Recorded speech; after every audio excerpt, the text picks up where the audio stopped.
सुप्रभात मेरे प्यारे बच्चों कल मैंने आप लोगों के व्हाट्सएप पे सर्वनाम और उसके भेद डाल दिए थे और आज मैं उन सभी भेदों के बारे में विस्तारपूर्वक आपको समझा रही हूँ। बच्चों, पहला होता है पुरुषवाचक सर्वनाम। जो सर्वनाम किसी व्यक्तिवाचक संज्ञा के स्थान पर प्रयुक्त होता है उसे हम पुरुषवाचक सर्वनाम कहते हैं। जैसे वह, तुम, मैं, वे। पुरुषवाचक सर्वनाम 3 प्रकार के होते हैं। यहाँ पे देखिए, पुरुषवाचक सर्वनाम 3 प्रकार के होते हैं। पहला उत्तम पुरुष, मध्यम पुरुष, अन्य पुरुष। उत्तम पुरुष सर्वनाम क्या होता है? बोलने वाला या लिखने वाला स्वयं अपने लिए जिन सर्वनाम शब्दों का प्रयोग करता है उसे हम उत्तम पुरुष सर्वनाम कहते हैं। जैसे मैं, मेरा, हमारा, हम, हमें आदि। उदाहरण, मैंने खाना खा लिया। ख होता है दूसरा है मध्यम पुरुष सर्वनाम। बात सुनने वाले के लिए जिन सर्वनामों का प्रयोग किया जाता है वह मध्यम पुरुष होता है। जैसे तुम, तुमको, तेरा, आपको आदि। उसके बाद आता है अन्य पुरुष।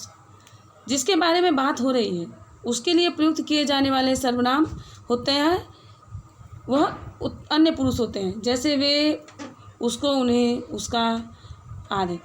बच्चों, उत्तम पुरुष उसके लिए होता है जो बात कर रहा है। मान लीजिए 2 व्यक्ति बात कर रहे हैं तो जो बोल रहा है, जो आपसे बात कर रहा है उत्तम पुरुष हो गया और आप उसकी बात को सुन रहे हैं, जो सुन रहा है वह हो गया मध्यम पुरुष। और जिस व्यक्ति विशेष की बात हो रही है वहाँ पे उपस्थित नहीं है वह हो गया अन्य पुरुषवाचक सर्वनाम। इसके बाद आता है प्रश्नवाचक सर्वनाम।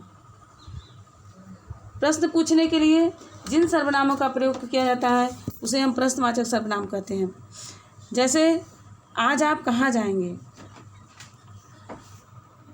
व्यक्ति के लिए कौन शब्द का प्रयोग होता है, घटना के लिए क्या शब्द का प्रयोग होता है, समय के लिए कब का प्रयोग होता है, स्थान के लिए कहाँ का प्रयोग होता है। निश्चयवाचक सर्वनाम, तीसरा नंबर। जिन सर्वनामों से किसी व्यक्ति या वस्तु का निश्चय पूर्वक बोध होता है, मतलब वह व्यक्ति वास्तव में है, उन्हें हम निश्चयवाचक सर्वनाम कहते हैं। जैसे यह, ए, वे आदि है। उदाहरण, यह मेरी किताब है। इसके बाद आता है चौथे नंबर का अनिश्चयवाचक सर्वनाम। जिन सर्वनामों से किसी व्यक्ति या वस्तु का निश्चय पूर्वक बोध नहीं होता है उसे हम अनिश्चयवाचक सर्वनाम कहते हैं। जैसे कोई, कुछ, किसी, किन्हें, मतलब वह व्यक्ति या वस्तु वास्तव में नहीं है। जैसे कोई खिड़की के पास खड़ा है, मतलब पता नहीं कोई है कि नहीं है, कोई पता नहीं है, लेकिन मतलब लग रहा है कि कोई खिड़की के पास खड़ा है। इसके बाद आता है बच्चों निजवाचक सर्वनाम। निजवाचक सर्वनाम क्या होते हैं?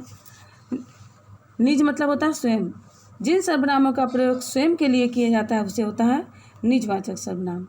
जैसे स्वयं है, खुद है, आप, अपने आप आदि।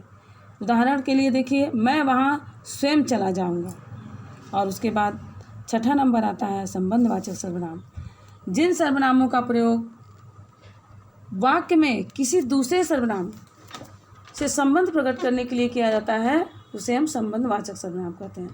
जैसे मतलब संबंध प्रकट करने के लिए जो सर्वनाम शब्द प्रयोग होते हैं वह संबंधवाचक होते हैं। जैसे जो, सो, जिससे, जिसे, जिसको, वह आदि। जिसको पैसा चाहिए वह परिश्रम करे। इसके बाद है सर्वनामों की रूप रचना क्या है। अब देखिए, वह शब्द का यहाँ पे आपका दिया गया है। कारक एक वचन बहुवचन। कर्ता कारक है तो वह, उसने, वे, उन्होंने। कर्म कारक है, उसे, उसको एक वचन में, बहुवचन में उन्हें, उनको हो जाता है। करण कारक है, उनसे, उससे, उसके द्वारा, उनसे, उनके द्वारा। ये बच्चों आप लोग ध्यानपूर्वक पढ़ लीजिएगा और इसको आप लोग अच्छे से समझिएगा। इसके बारे में हम आप लोगों को प्रश्न पूछेंगे आपसे। कितने लोगों को समझ में आया? धन्यवाद।